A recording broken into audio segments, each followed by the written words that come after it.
Hey everybody, Shane here, daily-astrocat.com. Today has got your astrology for you, and it's Monday, the 26th of January. So what's going on?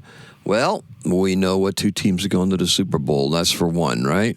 Look, the moon's in Taurus all day long, so you know what else is in the news? Repression. That's right, just as predicted. Look, this is all part of some difficult squares the moon in Taurus is making with the planets in Aquarius. We saw some yesterday, and we're seeing a few of them today. Now, think about this. What will happen when the year of the horse begins with an emphasis on freedom? That's happening with the next new moon, right? So, think about this also. This forecast isn't about all this stuff per se, right? The repression and the reactions to it and stuff like that. Although I will get into a little bit of that. But it's about an idealistic and artistic revolution that challenges it challenges the status quo, and it will also challenge the status quo, right?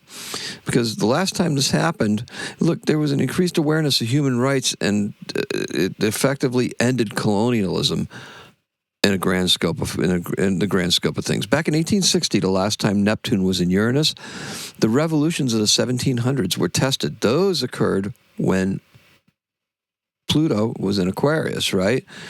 Had to wait almost 70 years for that, right?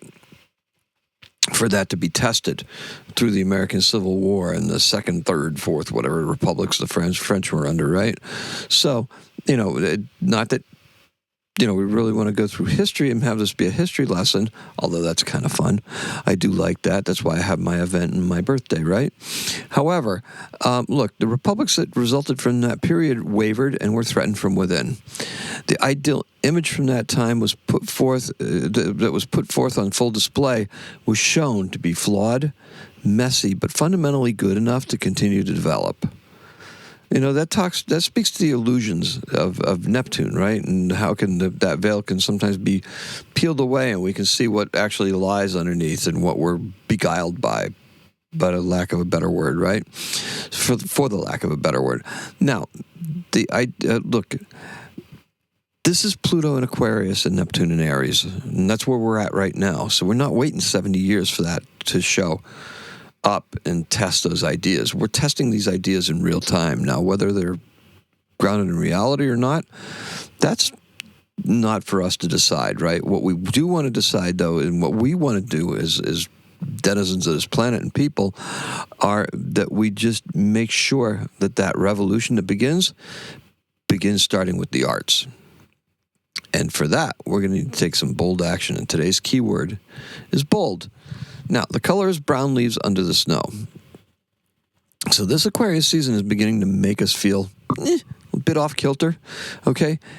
And I think the reason for that, part of it, is because Venus is the lead planet. Venus is all about desire, and we're trying to make ourselves, we're trying to do things that are comfortable for us, right? It's not that we're trying to make people outwardly love us or anything like that, but it's the comfort thing, right? It's that whole reason why we decided yesterday that we would bake for a snowstorm, right? Trying to lose weight. What are we going to do? Make cookies. Of course, right? Okay, so it's kind of crazy, right? Now, if you think about it, we're at that quitting time of the year where everybody gives up on their resolutions and stuff like that, right? Don't give up on the revolution. Let's end the repression, right? That's what we really need to do.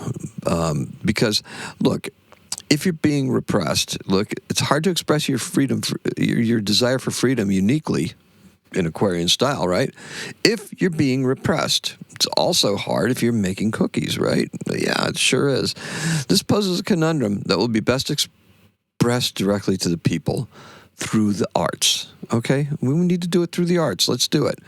Okay, so regardless of the trappings, the rich are trying to hold on to the power they gained, and any other reframing of this particular notion is absolutely nonsense, okay? It's not about X, Y, Z, or this group here or that group there. It's about the people that are in power, how they attain that power, and how they're trying to hold on to that power. Anything else? BS, right? Bullshit. Okay? Now, they push because it serves their narrative. So that's why the repressions are happening, right? It serves their narrative. And these actions are meant to keep them in power. So what can we do? We speak the truth through art, right? We don't do it through more bullshit, right? AI-generated memes or anything like that, but in real terms, right? Real art. Through literature, through theater, through the visual arts. Let me ask you a question. Where is this generation's Guernica, right? That Picasso painting of the bombing of the Spanish Civil War that, is a visual, just visually outrageous, right? Where is it? It's coming. Now, the return of Neptune into Aries should be the catalyst we all need to stop mucking around. We need to ignore the pressures at a day job and go all in on the creative side hustle because, I'll give you that reason in a second. Catch this wave early, like the song says, and you're sitting on top of the world. After 12:37 in the afternoon, that's here on the East Coast, when Neptune enters Aries, we get our first taste of growth and possibility. And once again, the coming Scorpio season is our new benchmark for a number of things that will be culminating with the energies that are beginning right here, right now. Okay? That's very important. Progress in our side hustles will enhance the results we see from efforts at the day job. That's what I told you to wait for, right? Such a huge line, Shane, right? Okay, anyway. So, do you dare to try and expand? Now, here's something that's particularly difficult. Mars in Aquarius makes it extremely doable on a much bigger scale than you would want. Now, what does that mean? And why is that what you would want? Okay, so, at any rate, oh, look, we have a plow stopped outside. I got this flashing light just flashing against one of my things over here, and I'm like, what the heck is that? All right, snow plows, right? That's right, that's what we're doing. So, look, it's hard for Mars to do this because, let me ask the question again because I don't want to lose my thing, okay? Do we dare to try and expand? Mars in Aquarius makes it extremely doable on a bigger scale than you would want. Why would that be? Well, it's hard because, think about it, that Mars in Aquarius wants that unique new challenge, right? All the time.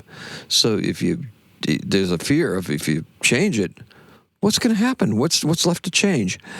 Look, it's hard because once we're part of the mainstream, how can we be considered an alternative? Okay, so, fair question, right? I'll leave that out there. Look, I have my candles lit over here for everybody so you can get rid of some of those distractions so we can really focus on what's important through art and through creativity and through what we need to be doing, okay? Let's use that as the catalyst so we'll actually do fine with the day jobs and stuff like that. They don't have to take up so much of our real estate, right? With the Venus being in the lead, that push towards satiety and that push towards good living and whatever it is that we wanted to do, that's going to start to fade a little bit because tomorrow Mercury catches up with Venus.